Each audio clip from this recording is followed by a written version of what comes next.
Put your hands where I can see them. The man's voice cracked through the quiet suburban street like thunder. And when I turned around, I froze. There he was, one of our neighborhood's self-proclaimed HOA enforcers, dressed in tactical gear, pointing a handgun straight at my daughter. She wasn't doing anything wrong. She was just walking back to her car, holding a clipboard and a phone. But the moment she lifted her hand to adjust her sunglasses, this man, who everyone called HOA cop, decided she looked suspicious.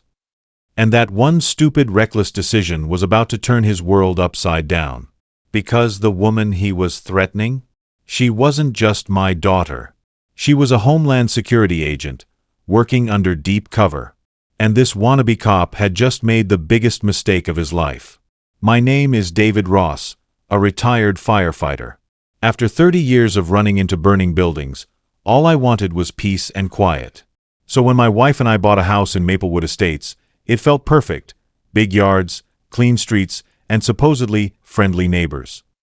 That was until the HOA decided to elect a man named Frank Dugan as their safety coordinator. Frank was a former mall security guard who took the job way too seriously. He wore a badge on his belt, carried a taser, and even had a light bar on top of his truck that looked like a police cruiser. He patrolled the streets day and night, stopping delivery drivers, interrogating teenagers, and leaving fake tickets on cars that parked too close to mailboxes. Everyone called him the HOA cop. At first, I tried to ignore him. But things got worse when he started harassing visitors, especially anyone he didn't recognize. One afternoon, my daughter Emily came to visit. She's 29, smart, calm under pressure, and, unbeknownst to anyone in the neighborhood, an undercover agent for Homeland Security. Her job involves deep operations related to financial crimes, so she often carries multiple IDs and works in different disguises. That day, she was dressed casually, jeans, a jacket, and sunglasses, because she'd just come from a field meeting. She pulled into our driveway, parked, and started walking up the street to take a phone call. Nothing unusual.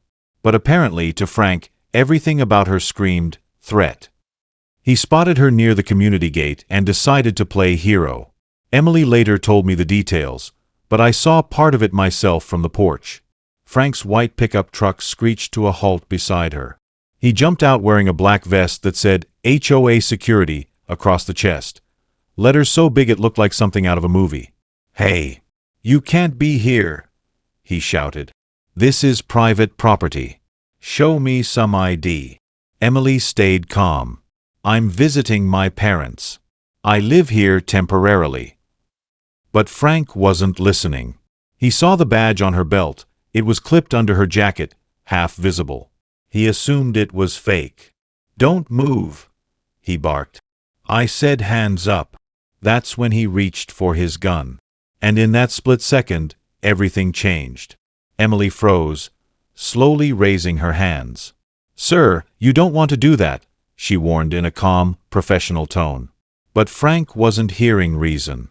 He aimed the weapon straight at her chest, finger twitching on the trigger. That's when I came running. "Frank, what the hell are you doing?"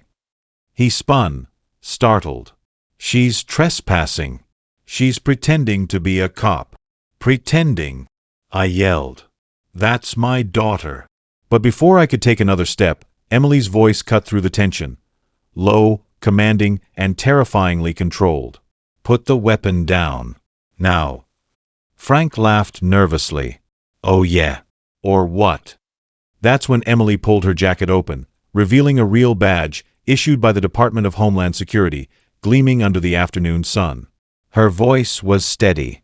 "Agent Emily Ross, Homeland Security Investigations. You're pointing a loaded firearm at a federal agent." Frank's face went pale. "Wait, what?" Emily slowly reached into her back pocket, never breaking eye contact, and produced a laminated ID card. She tossed it toward him. He caught it, glanced down, and froze. The badge, the holographic seal, the authorization signature, everything was authentic. "You just made a federal offense," she said. "Drop the weapon." Frank's hands started to tremble. He stammered, I thought—" "Yeah," Emily said, stepping closer. "That's the problem. You thought instead of knew. By the time county deputies arrived, summoned by both me and several terrified neighbors, Frank was sitting on the curb, his face buried in his hands. The deputies took statements from everyone, including Emily. When they realized she was an active federal agent, the tone changed instantly. The senior deputy asked her, "Agent Ross, do you want to press charges?" Emily glanced at Frank, who was shaking like a leaf, and sighed. "Not for assault. But his firearm needs to be confiscated, and the HOA needs to be informed that impersonating law enforcement is a crime." Frank looked up, desperate. "I didn't mean to hurt anyone. I was just trying to protect the neighborhood." Emily crossed her arms. "By pointing a gun at unarmed civilians? You're lucky this ended without blood." The deputies nodded grimly. They confiscated his weapon and escorted him back home for questioning. Word spread through Maplewood Estates like wildfire. Within 24 hours, the HOA board called an emergency meeting. Dozens of residents showed up, furious, embarrassed, and demanding answers. Frank tried to defend himself. "I thought she was a threat." She was walking near the gate with a radio. But before he could finish, one of the board members, an older woman named Linda, cut him off. "Frank, we asked you to coordinate community safety, not to pretend you're a police officer. You scared half the neighborhood and pointed a weapon at a guest." Another resident chimed in, "He's been pulling people over for months. We just didn't think anyone would get hurt." The board voted unanimously to remove him from his position. They also sent a public apology to Emily and to the county sheriff's office. But the story didn't end there. Because Frank had pointed a loaded weapon at a federal agent, the incident automatically triggered an internal review at Homeland Security.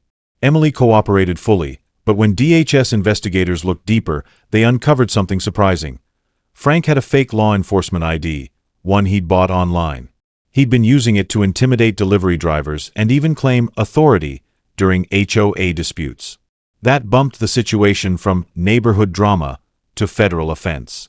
He was charged with impersonating a law enforcement officer and brandishing a firearm in a threatening manner. The court gave him probation, confiscated his weapons, and required mandatory counseling.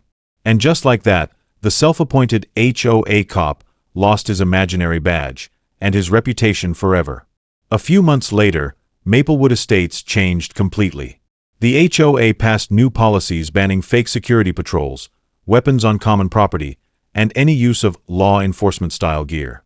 They even invited Emily to host a community seminar about real neighborhood safety. That evening, she stood at the front of the clubhouse, calm, confident, and smiling as she spoke. "True safety doesn't come from fear or intimidation," she told the crowd. "It comes from awareness, respect, and knowing when to call the real professionals." Even Frank showed up at the back of the room, listening quietly. When it ended, he approached her. "I'm sorry," he said softly. "I thought I was helping." Emily nodded. "I know you did. But next time, just remember, good intentions don't excuse dangerous actions." He nodded, eyes down. "Yeah. Lesson learned." So what's the takeaway here? It's simple. Power doesn't come from badges, uniforms, or authority. It comes from responsibility. Frank thought wearing a vest and carrying a gun made him important. But true strength isn't about control. It's about knowing when not to use it. He thought he was protecting the neighborhood. But instead, he endangered it, because fear without wisdom turns into danger. Emily could have arrested him, ruined his life completely. But instead, she chose to teach. And that's what real strength looks like, mercy mixed with justice. And as for me, every time I see my daughter now, I can't help but feel proud. She faced a gun without flinching. She diffused a situation that could have ended in tragedy. And she showed an entire neighborhood what real integrity looks like. Today, Maplewood Estates is calmer. Frank moved out quietly a few months later. The HOA is friendlier, more respectful, and a lot less obsessed with control. Sometimes new neighbors ask me about the story they heard. "Is it true your daughter's a secret agent?" I just smile. "She's in public safety," I say. "That's all you need to know." And every time I watch her visit, walking confidently down that same quiet street, I remember the day an HOA bully learned the hardest lesson of all. Never point a gun at someone, especially when that someone carries the real badge.